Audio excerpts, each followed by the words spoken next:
Yeah, Stephen Van Schaik, Managing Director of BioGro, is over in Europe at the moment, and he is checking out some of the gear that we're looking at doing going forward. Now, firstly, my background is sawmilling. I've been involved in a local sawmill here for 20 odd years, and I joined BioGro in about August last year. So in the past, for me, where I just wanted to get rid of bark, and it was a bit of a nuisance, in this role here, it's a totally different kettle of fish altogether. So I'm very much on a learning phase with this side of it. However, having said that, some of you, Pete and others, locals, would know BioGro reasonably well, but I will give you some metrics on BioGro, just so you can get an understanding of the business. Overall, the company processes about 700,000 cubic metres of organic material annually. The main site, which does about 490,000 cubic metres, is out at Wandillo, just up the road here. Down in the factory, put through about 100,000 cubic metres. We do have an operating facility in Victoria, in Dandenong, where we process 110,000 cubic metres annually through that operation there. And over at Kingston, we hold our seagrass, because we also compost up seagrass in some of our products as well. So at the Kingston block, we hold seagrass. There's 2 packaging plants in the business at the moment. We have one here in the factory here in Mount Gambier, and the other we've just set up, commissioned just a couple of months ago, really down at Dandenong. All up at the moment, those plants can do about, or are doing about 4 million bags per year, and there's capacity to do more bags through those plants. So the basic inputs are from the sawmills, the bark, sawdust, a bit of wood chip, seagrass, humic peat, which is near and dear to our founder Hans Van Schaik's heart, manures and commercial timber waste. As far as employment goes, there's 93 people all up as far as full-time employees in the business. 40 of those are out at Wandillo, 23 operating in the factory here in Mount Gambier, and there's 30 over in Victoria. We also have a small fleet of trucks running around. There's 15 odd trucks, B-doubles and semis and whatnot, running around the place, and there's far too many front-end loaders and excavators for my liking in the business as well. So lots of plant and equipment. And when you reflect 40 odd years ago when Hans started this business up that Pete alluded to sort of right early on today, that guy started with an excavator. That was the first bit of equipment he bought. And so it's a fantastic story for the southeast.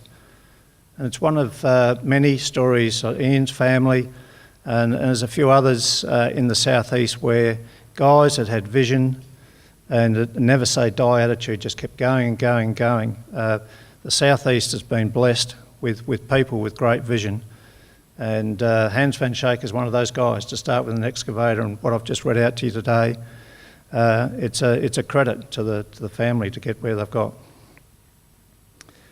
I'll just say that there's 2 projects that we are looking at that sort of relate to this forum, and that is an AD plant and a wood pellet plant. The one thing that's unique to my view in this area is the radiated pine industry. When you look at, and I did a rough calc, I think, and David might be able to correct me here, but I think this region at the moment would be cutting in excess of 2 million tonne of saw log when you look through the various mills. And sawmills aren't sawmills.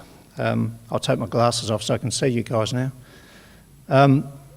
There's different types of sawmills. So you've got structural sawmills, and the 2 big ones would be cutting, somewhere between 1.4, 1.6 million tonne of saw log, and then the other mills would be making up the rest.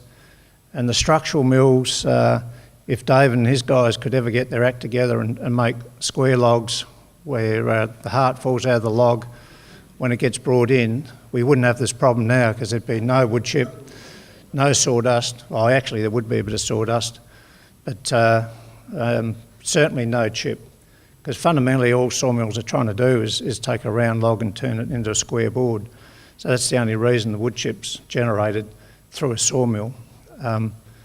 However, I don't think that's going to happen anytime soon. So with an area that's cutting over 2 million tonne of sawlog, the sawmill residues are a key resource in this area, which does make it unique. And I do believe we are unique in this in Australia, given the topography of the country here and the quality of the sawlog. A lot of the sawlog is structural sawlog, which is why you don't see too many timber engineering plants in this area. We generate a large amount of structural sawlog for the Australian market in this region. And then you've got unique areas like Ian's operation that does some of the packaging type stuff. So the volume will always come through. The one thing at risk as far as resources, and I can tell you this from experience because we're looking at it ourselves, when you get to a particular scale in a structural sawmill, because you use heat and power and diesel and the rest of it, you look internally to see whether you can do something, again, a bit like the AD type setup with Peter over there. It's a high cost, but you've also, because you can use the heat through the kiln drying process, you get to a certain scale where you would look internally to use your sawmilling residues to generate the power and the heat, and then you offset that about the external costs that you're currently incurring to cut that. But it is based on scale, and not everyone in this region is going to achieve scale. So from a BioGro's point of view, BioGro is well placed to offer a service to the sawmills in this area, because one thing sawmills don't want to do, they don't want to get caught up mucking around with their waste. It's not their target product, and if they've got a footprint where you can't store waste for a period of time, you're not going to switch your mill off because you can't do something with your waste. It is unreliable in this area. From time to time you can be switched off, and if you don't have another option, then you find a lot of your management time has started to work out what you're going to do with your waste, rather than focusing on what you should be doing with your primary products coming through.